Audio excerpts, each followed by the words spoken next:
बिहार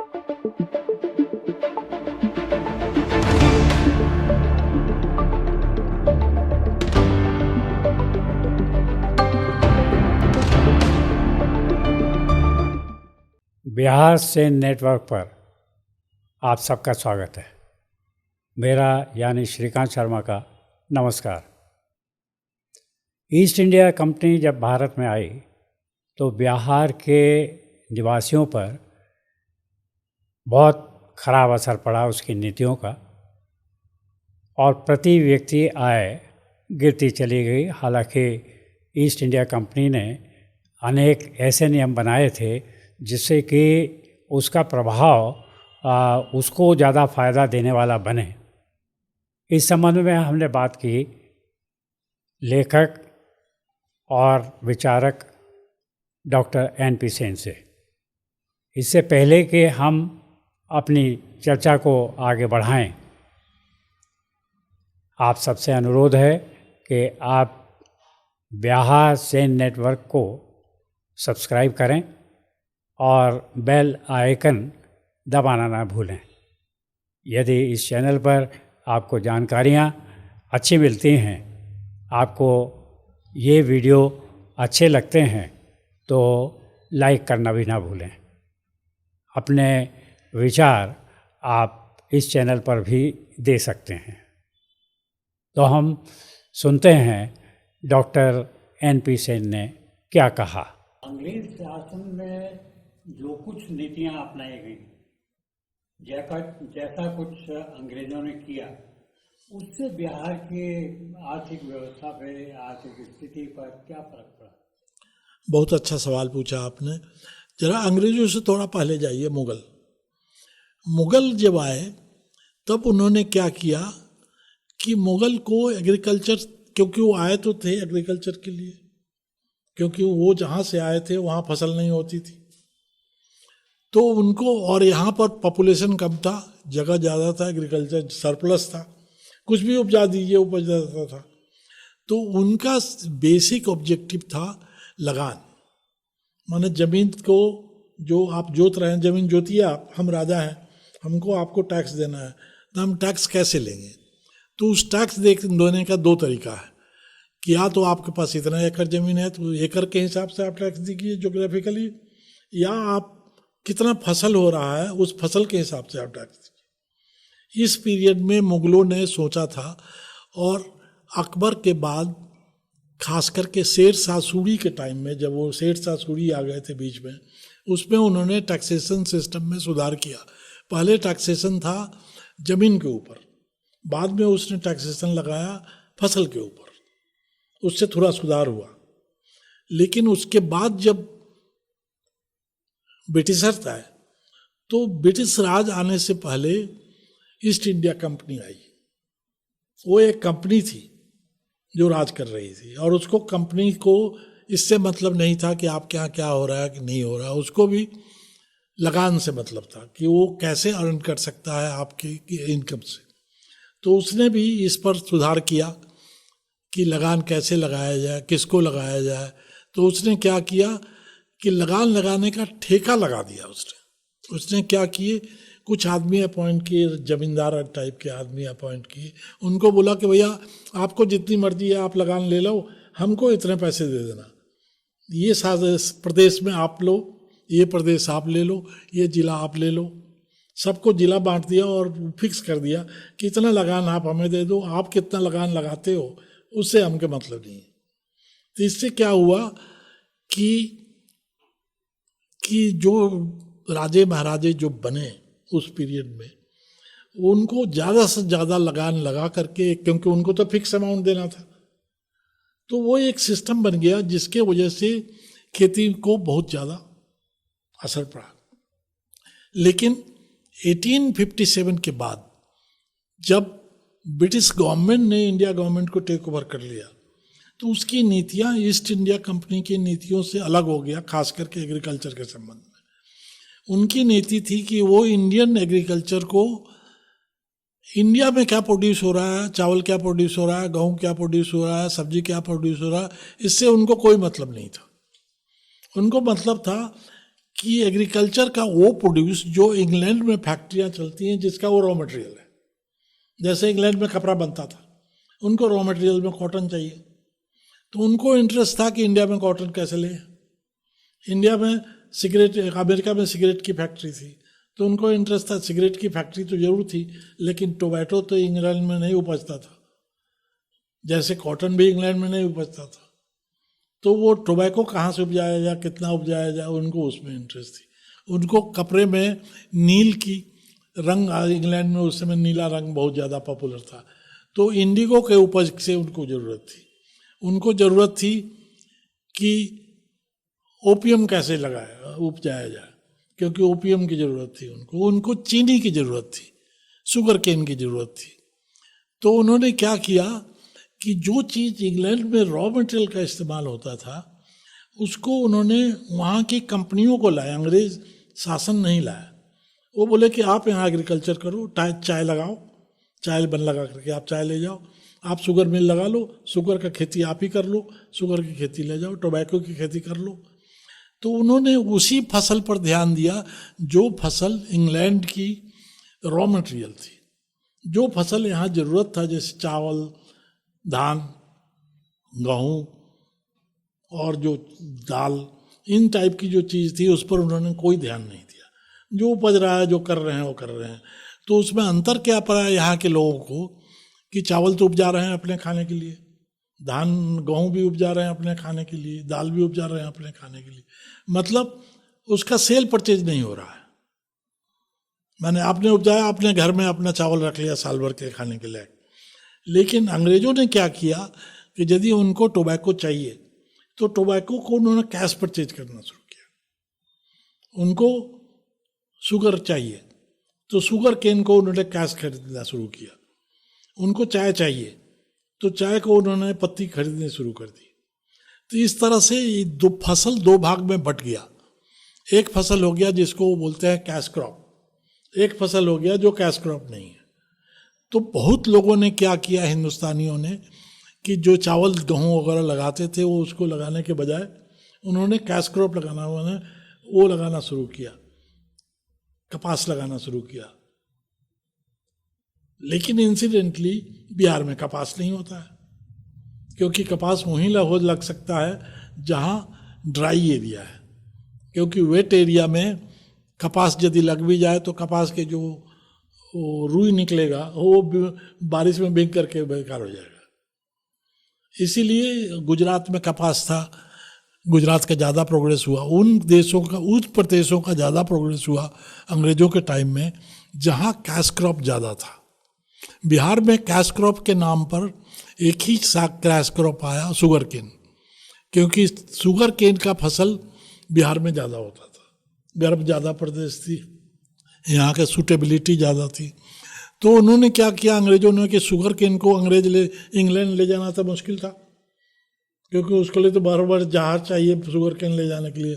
तो उन्होंने अपनी फैक्ट्री यहाँ लगा दी, यहाँ फैक्ट्री लगा दी और बड़े बड़े फार्म उन्होंने अपने शुगर केन के लिए लगा दिए। यहाँ शुगर केन अपने फार्म में खरीदा, शुगर बनाया और शुगर को ट्रांसपोर्ट करके इंग्लैंड ले गए और यूरोप ले गए, उन्होंने बेचा, वो धनी हो गए। यहाँ भी जो आदमी जिनकी शुगर केन की फार्म थी वो भी धनी हो गया। जो चावल लगाता था, गेहूँ लगाता था, वो गरीब का गरीब रह गया, क्योंकि उस वक्त खरीद बिक्री नहीं थी।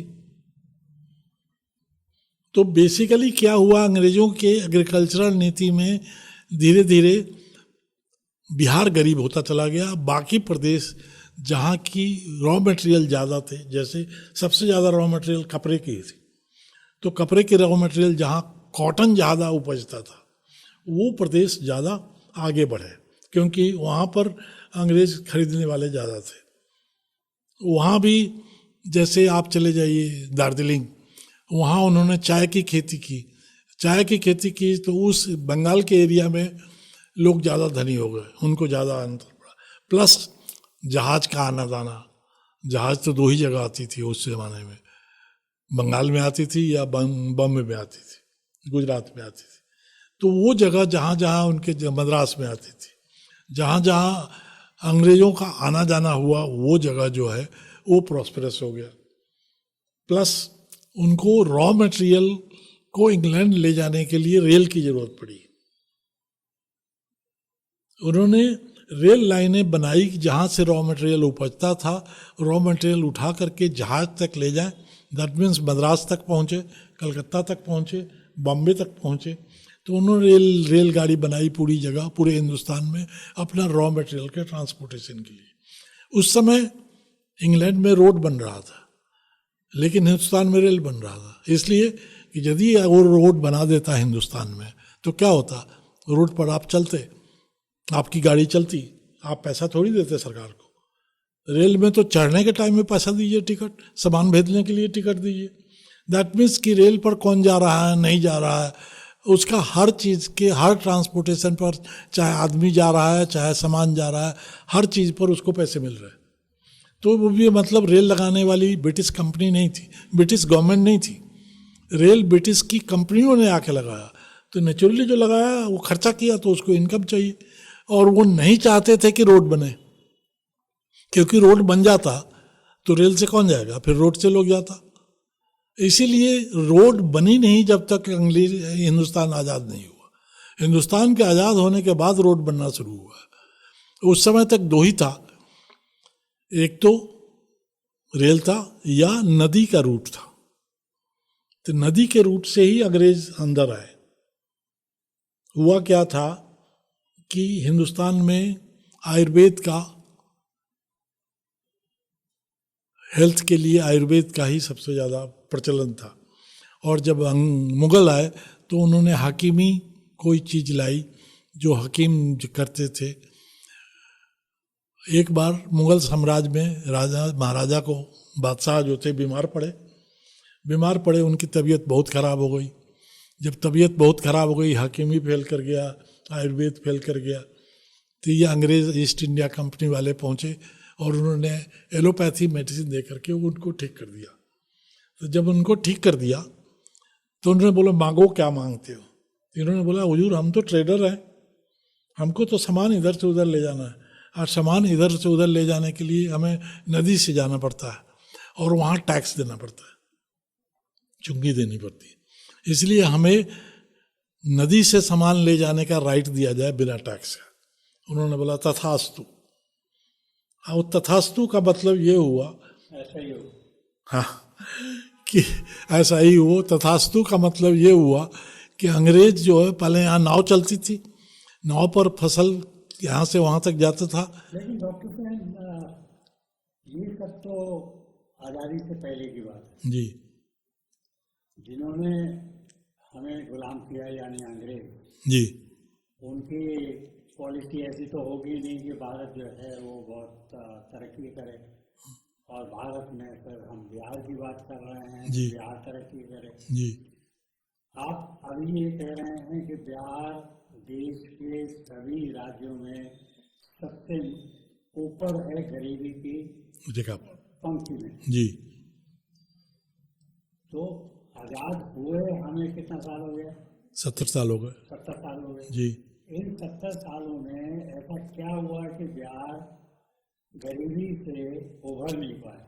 गरीबी ने जो चादर, अंधेरे की चादर बिहार पर डाली, वो अभी तक उतर नहीं पाई। क्या वजह है?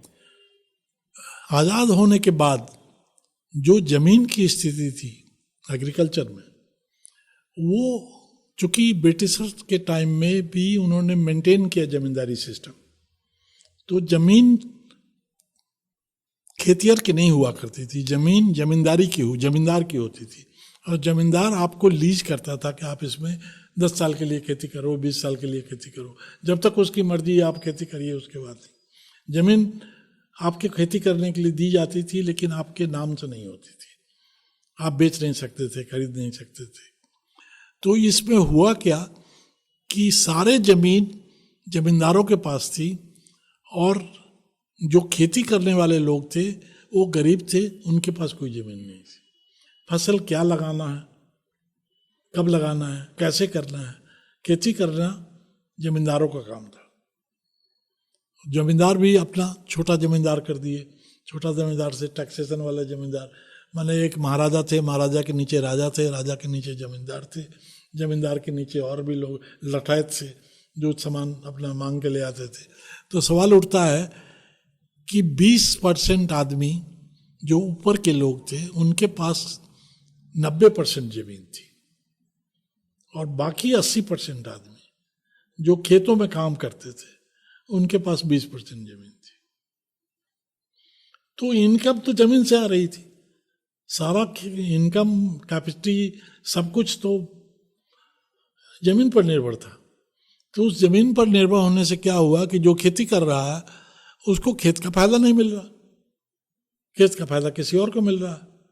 तो खेती में इंटरेस्ट कम हो गया और अंग्रेजों ने और इंटरेस्ट कम कर दिया, क्योंकि जो चीज़ वो खेती करो जो हम खरीद रहे हैं वो उसका हम पैसे दे देंगे, जो नया खरीद रहे हैं उसके हम पैसे नहीं देंगे। तो हुआ क्या कि खेती में फसल बिहार में कमता गया और उसमें सुधार नहीं हुआ। दूसरे देश में इंडिपेंडेंस के बाद जमींदारी उन्मूलन एक कानून आया था। जमींदारी उन्मूलन कानून जिस तरह से पंजाब में इम्प्लीमेंट हुआ, बिहार में उस तरह से नहीं इम्प्लीमेंट हुआ। कानून जरूर बना लेकिन कानून कागज में रह गया। तो उसका असर ये पड़ा कि खेत वही है, चाहे वो बिहार का हो पंजाब को। इनफैक्ट बिहार की सॉइल पंजाब की सॉइल से ज़्यादा फर्टाइल है। बिहार में बारिश पंजाब से ज़्यादा होती है, पानी भी ज़्यादा है, सॉइल भी बेटर है, लेकिन खेती का फसल का उत्पाद जो है पर एकड़ वो पंजाब में बिहार से डबल है आज भी। और ये गुप्ता डायनेस्टी के पीरियड में सबसे ज़्यादा था, जो धीरे धीरे घटते घटते घटते अभी लोएस्ट एंड पर चला गया। तो जमीन की फसल कम हो गई इसलिए कि फसल करने वाला आदमी मजदूर है, उसको फसल से मतलब नहीं है, उसको अपनी सैलरी से मतलब है। और जिसको फसल चाहिए उसके पास यदि 100 एकड़ जमीन है तो 100 एकड़ में कुछ भी उपज जाए उसके लिए बहुत है, उसको तो बेचना ही है। ये तो आप कृषि की बात कर रहे हैं जी। तो क्या गरीबी ये है जो बिहार में पैर पसारे है जी। और बिहार को पर कैपिटा इनकम की पंक्ति में सबसे नीचे लाकर खड़ा किया हुआ है जिसने जी। तो क्या उसका कारण जो है केवल कृषि है? वहाँ इंडस्ट्री का क्या हाल है? वहाँ मत्स्य पालन का क्या हाल है? पशुपालन का क्या हाल है? क्या ये वजह जो है पैसा कमाने के लिए नहीं हो सकती? बहुत अच्छा प्रश्न है। बिहार देखिए, मेजर इनकम 60,000 पर ईयर पर हेड, उसमें से 30,000 का इनकम तो कृषि और पशुपालन से आता है, और इसके ऊपर जो वैल्यू एडेड सर्विसेज है, जैसे धान से चावल बनाना, गेहूं से आटा बनाना, वैल्यू एडेड सर्विसेज जो कर रहे हैं, 30,000 तो इसी से आता है। इस 30,000 में 20,000 कृषि से आता है और 10,000 पशुपालन से आता है। तो ये 20,000 में चूंकि आप कम हो गए, इसलिए एक तो आपका कृषि जो है आपको पुअर कर दिया। दूसरा बात है कि यदि आप पशुपालन पर जाएं तो उस समय पशुपालन में बेसिकली दूध था, गाय भैंस। तो दूध में इसमें मुर्गी पालन भी आप शामिल करेंगे? मुर्गी पालन आप ऐसे देखें कि बिहार में चूंकि रिलीजन का असर बहुत ज़्यादा रहा है, बुद्धिज्म लीजिए, जैनिज्म लीजिए, हिंदुइज्म लीजिए, हिंदुइज्म में भी वैष्णव ज़्यादा है, शैव कम है बिहार में। तो वैष्णव वेजिटेरियन होते हैं, बुद्धिस्ट भी वेजिटेरियन होते हैं, जैनिज्म भी वेजिटेरियन होते हैं। तो बिहार में वेजिटेरियन ज़्यादा थे, इसलिए नॉन वेजिटेरियन चीज़ों पर ध्यान नहीं गया।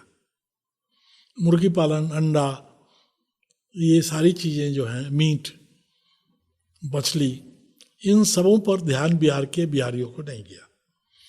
ये सारे एरिया में वो उनका इनकम कम हो गया, उस पर ध्यान ही नहीं दिया उन्होंने, सरकार ने भी ध्यान नहीं दिया। सरकार का एक पॉलिसी है बिहार गवर्नमेंट का, बिजनेस एज यूजुअल, BAU कहते हैं उसको। बिजनेस एज यूजुअल का मतलब है कि यदि आप मुर्गी पालते हो तो अपने घर में 10 मुर्गी पाल लो, ताकि उसको खाना नहीं खिलाना पड़ेगा, वो दौड़ दौड़ करके खुद ही अपना खा लेगी। बकरी पालना है, अपने बकरी पाल लिया, बकरी जा करके अपना घास खुद ही खा लेगी, आपको खिलाने की जरूरत नहीं है। आपने गाय पाल लिया तो गाय का भी खिलाने की जरूरत नहीं, वो जाके चर करके आ जाएगी, खा लेगा। तो ये साइंटिफिक तरीके से जो पालन शुरू हुआ अभी, क्योंकि आप एक भैंस रखते हो जो 20 किलो दूध देती है, हमारे पास एक भैंस है जो 5 किलो दूध देती है, खाना तो दोनों ही बराबर ही खाती है।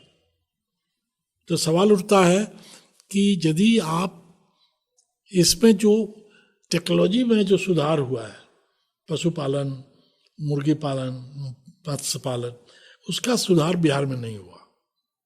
और उसका सुधार नहीं होने का कारण वही है कि टेक्नोलॉजी अडॉप्ट करने में कल्चरल लैग जो है वो बिहार का सबसे पुअर है। क्या इसके लिए नीतियाँ भी जिम्मेदार हैं?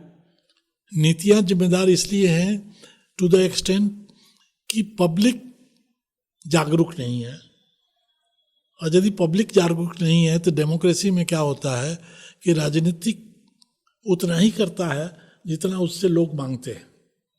आप यदि हमको 10 रुपया मांगेंगे तो हम 12 रुपया थोड़ी देंगे आपको, हम तो 5 रुपये से काम चला लेंगे। तो सरकार को मांगने वाले लोग ही नहीं मांग रहे हैं। पंजाब में हर चीज एमएसपी के लिए झगड़ा होता है, बिहार में कभी झगड़ा सुना है आपने? एमएसपी के लिए झगड़ा कभी बिहार में सुना है? कभी नहीं सुना। क्यों? सवाल उठता है कि पॉलिटिशियन तो उतना ही देगा जितना पब्लिक मांगेगी। तो सवाल है कि विल ऑफ द पीपुल जो है वो शुरू से ही कम हो गया, क्योंकि हिंदी में क्या था, संतोषम परम सुखम। संतोषम परम सुख का मतलब जितने मिल गया उतना में खुश रहो। बुद्धिज्म जब आया तो उन्होंने बोला इच्छा ही सब दुखों का जड़ है, मैंने इच्छा को भी किल कर दो आप। तो नेट रिजल्ट ये हुआ कि चूंकि रिलीजियस माइंड का असर इतना ज़्यादा है लोगों को, चाहे वो पढ़े लिखे शिक्षित हैं, उसका तो शिक्षा पर उतना असर, लिटरेसी का कोई ज़्यादा महत्व नहीं है, लेकिन जो शिक्षित हैं वो शिक्षित हैं उस पर भी इसका शिक्षा, क्योंकि शिक्षा में क्या होती है आजकल, एमए पढ़ लिए, एक वो आपने कॉमर्स किया है, कभी आपको कॉमर्स में ये पढ़ाई हुआ है मुर्गी पालन में आजकल की मुर्गी 22 अंडे देती है, जो पुरानी मुर्गी है वो 5 अंडे देती है महीने में। दोनों के ब्रीड में क्या डिफरेंस है आप जानती हैं? आपको एक सवाल पूछा रोटी का एक साइड क्यों ज़्यादा फूल जाता है, दूसरा साइड नहीं फूलता है। तो सवाल उठता है कि जो टेक्नोलॉजी में सुधार हुआ, उस सुधार को पढ़ाई में नहीं रखा गया, अंग्रेजों ने नहीं रखा, क्योंकि अंग्रेज तो अपने क्लर्क के लिए पढ़ाते थे, क्लर्क के अंग्रेजी पढ़ा दो ताकि अंग्रेजी को हिंदी में ये आदमी ट्रांसलेट करे, और हमारे लिए हिंदी को अंग्रेजी में ट्रांसलेट कर दे। उसी पढ़ाई को हम चालू रखे बिहार में। बिहार में उस पढ़ाई में एक जो एग्रीकल्चर में रिवोल्यूशन हुआ, जो एनिमल हस्बेंड्री में रिवोल्यूशन हुआ, जो नस्ल में बदलाव आया, मुर्गी के नस्ल में भी बदलाव आया, पिगरी के नस्ल में भी बदलाव, बकरी के नस्ल में भी बदलाव आया, बेर के नस्ल में भी बदलाव आया, गाय के नस्ल में भी बदलाव आया, भैंस के नस्ल में भी बदलाव आया। इन बदलावों को समाज नहीं देख पाया, और पढ़ाई लिखाई जो हो रही है उसमें ये सब्जेक्ट ही नहीं है। इसका नेट रिजल्ट है कि जो पढ़े लिखे हैं, ग्रेजुएट हो गए, उनको भी ये बात नहीं आती। तो इस बिहार के बारे में हमने काफ़ी चर्चा की, आप हमारे स्टूडियो में आए, आपका बहुत बहुत धन्यवाद। दोस्तों,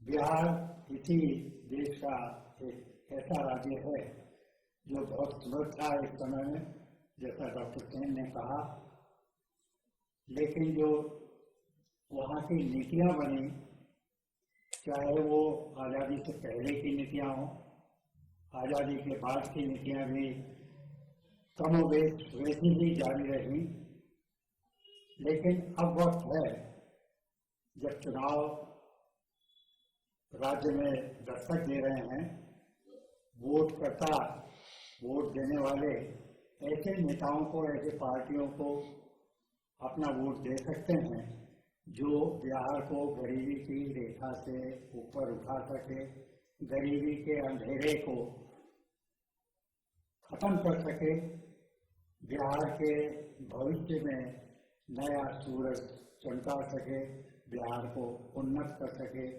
वहाँ का पलायन रोक सके, लोग अच्छे बिहार के उस पर अपना फक्र अनुभव कर सके। तो श्रीकांत शर्मा को इजाजत दीजिए। धन्यवाद। देखते रहिए बिहार सेन नेटवर्क।